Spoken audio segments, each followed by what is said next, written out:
So, it's been a few hours since we lost against Iceland. And I've calmed down a bit. I've calmed down. But we should be talking about the whole of England's 2016 performance altogether. We need to look back at it. England's time in Euro 2016 is over, so it's time for the autopsy. Let's see how we died. And I think this went back straight back to management and this stupid squad selection. And there's a few players in there that, when this initial 26 was announced, people were just saying, why? So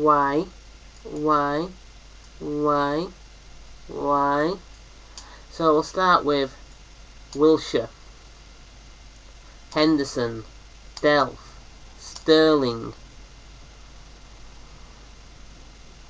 Townsend. There's 6 already off the top of my head.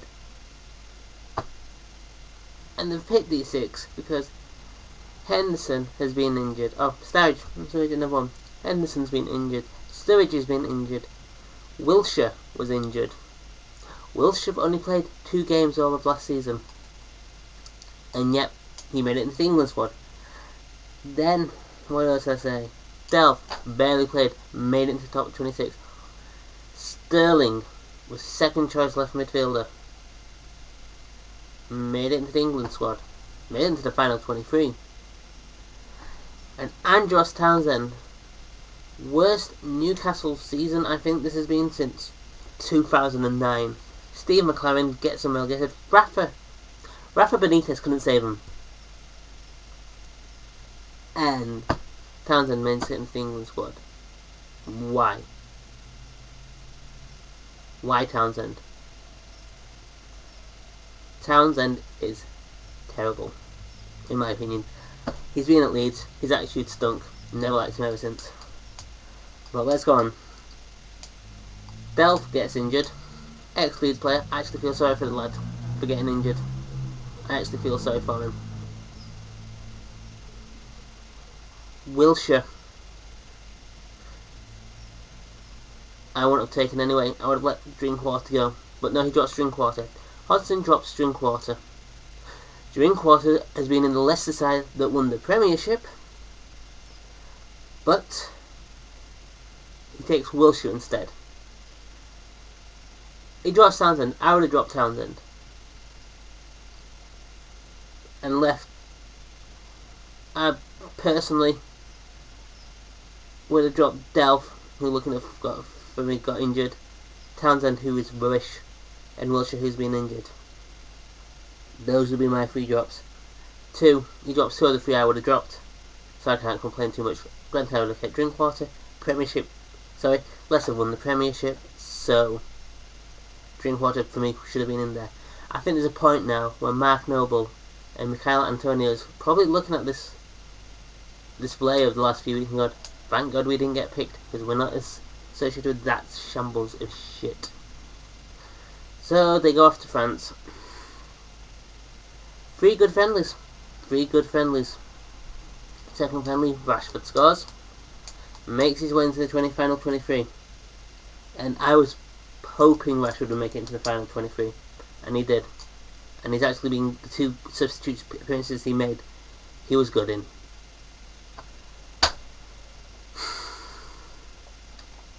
And then then we get into the tournament itself. This should have been the group we should have finished top in. We should have finished top. We shouldn't have finished second. We shouldn't have only got 5 points. We should have got, in my opinion, 7 points. We should have been where Wales is. But no. He uses one formation throughout the friendlies, then moves to another one. And every time I say he, I'm just running, it's Hodgson. Every time. So, he is Hodgson, just to get that out of the way. Yeah, so he changes formation, and he's playing this 5 in the midfield, and Kane up front by himself. I think I said this in a previous video. The English game is not suited to this one up front technique. You look at the big winning teams of English football. The 99 Man U side, the Invincibles, Arsenal side. What do they have up front? 2 good strikers. You had Cole and York, Bergkamp and Henry. But no. He's playing this technical one up front BS, and having Kane by himself with Sterling and Lallana each side of him. Sterling. Yeah. So let's go with this. After what we see with England and what we see with England and Russia, let's talk about this game. The first half was good. We know the first half was good. And we had some good shots. We had some good chances, but we missed. This has been a running theme. Then the second half, Hodgson makes stupid substitutes and tactical substitutions. Yes, he got Sterling off and put Milner on. Because let's face it, Sterling can't score. Sterling couldn't score in a brothel.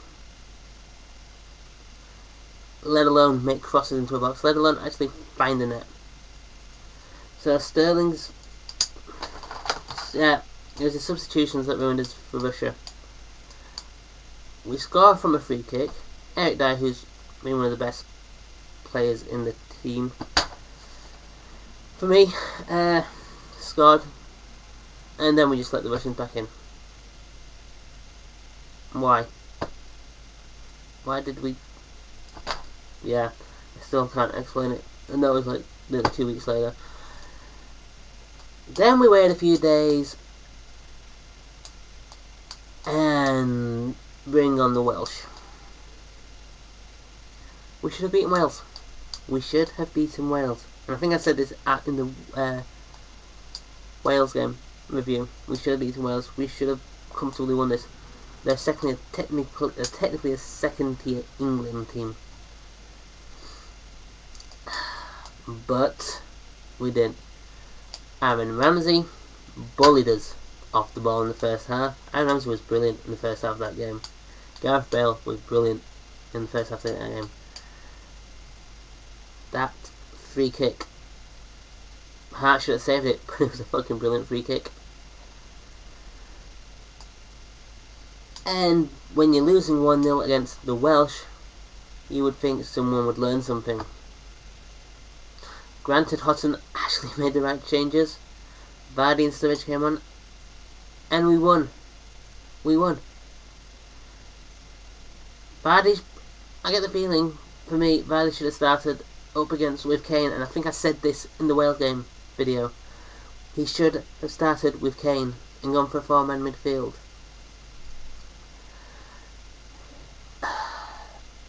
So after we win, and it wasn't a convincing win, we had to wait till the last minute to win, we move on to Slovakia with the raft of changes. There was what, six changes in the starting lineup. Granted, Sterling came out, but I don't think we needed to take Danny Rose off for that one. I don't think we should have taken Rooney off for that one and put Jack Wilshere in. Jack Wilshere again. I think this has been one of the main problems. Jack Wilshere. What do we do?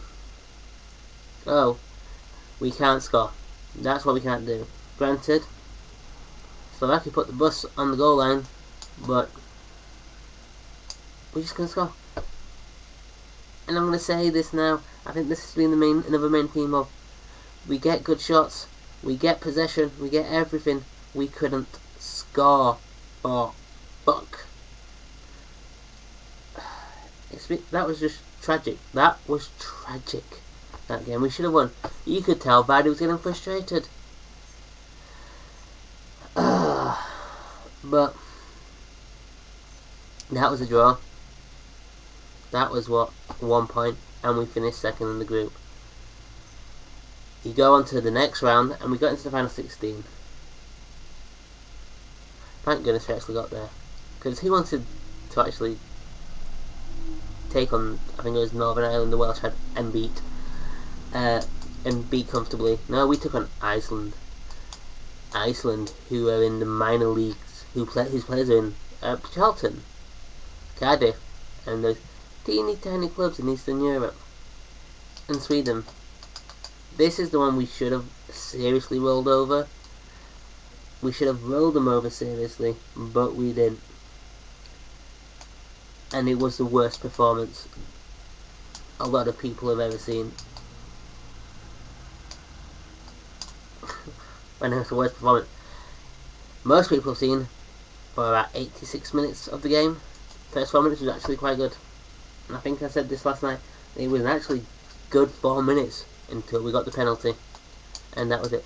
Then it all crumbled, and that second half performance was terrible. Why did we bypass the midfield constantly? Again, another thing of European football doesn't work in English football. This hoofing it over the midfield does not work.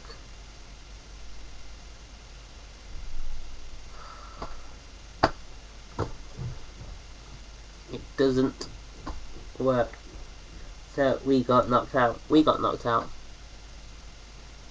And it wasn't pretty. It was awful. And who do I blame for all this? It's Roy. Roy is shit. Roy's tactics were wrong. Roy's squad selection was wrong. Roy's lineups were wrong.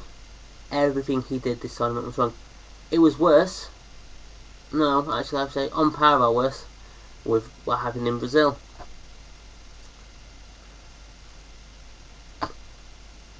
And every time, and I said this in the Wales game as well, I think it was Wales, every time the camera goes on to Roy, he looks scared. He actually looks scared. It's alright in the press going, we're scared of no one.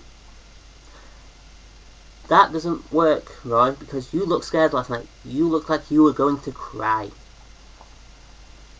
You were out of your depth, and you were about to cry. I didn't even want him as manager back in 2012. I wanted Harry Redknapp in. Harry Redknapp we wouldn't have had this under Harry Redknapp. We would have had a decent performance under Harry Redknapp. We'd probably be in the finals under Harry Redknapp. But this is the FA. This is the FA's choice. Because they don't like Harry Redknapp, they brought in Roy. A year and a half after he almost got Liverpool relegated. Roy's done nothing in his career. Roy has done nothing in his managerial career. And they brought him in. Oh, he got to a UEFA Cup final with Fulham. Big whoop. Big fucking whoop.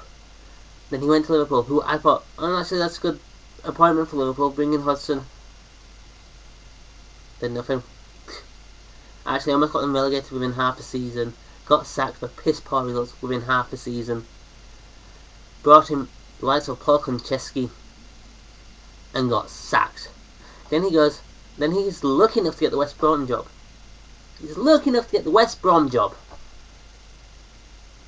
And he does okay. He gets them, 13th? Mid-table. West Brom. No-name team, basically. Minnow club.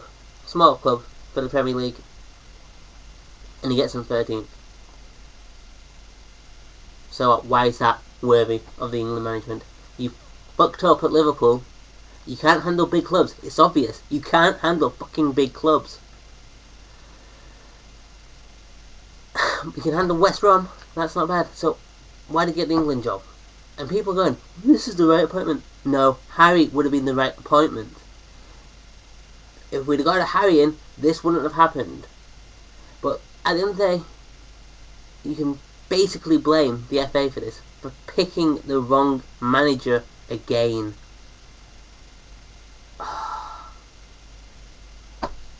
You know what, sometimes I just want to give up. And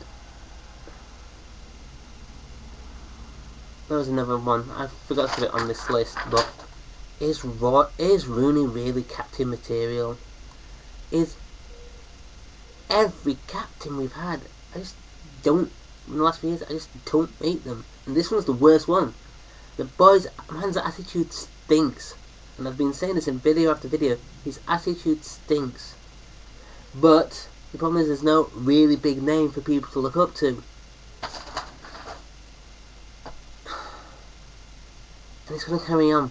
Unless the new manager comes in and brings in a new captain. And Lord, I hope they do. Lord, even though I can't see who the new captain would be, Rooney's going to still be captain, and it's going to be shit. It's going to be terrible, and we're going to keep on losing. And we're going to keep on having this, because we keep on appointing shit managers who appoint crap captains. And I'm sorry, I know that people like Rooney. I don't, he's a terrible captain. This was seriously fucked up from like 2012. Anyway, let's see who the FA seem to bring in their next great knowledge. I can't tell who it's going to be because Lord knows they're going to bring in someone terrible. I'm hoping it's Big Sam, but I doubt it. They're probably going to bring in Eddie Howe, who's been at Bournemouth and got Bournemouth promoted and stayed up. But to be honest, I don't even think that's worth it. I really think it should be Sam Allardyce because he's done a lot. He's done a lot in the last 10, 15 years. Apart from a bad spell at Newcastle. He did well at Bolton. He didn't deserve the sack at Blackburn. He's well at West Ham. And he kept Sunderland up. And that's no mean feat in itself. So I'm hoping to bring in Big Sam. But time will tell. And that's it. I'm going to start crying at this. Anyway, I'll see you next time. Peace.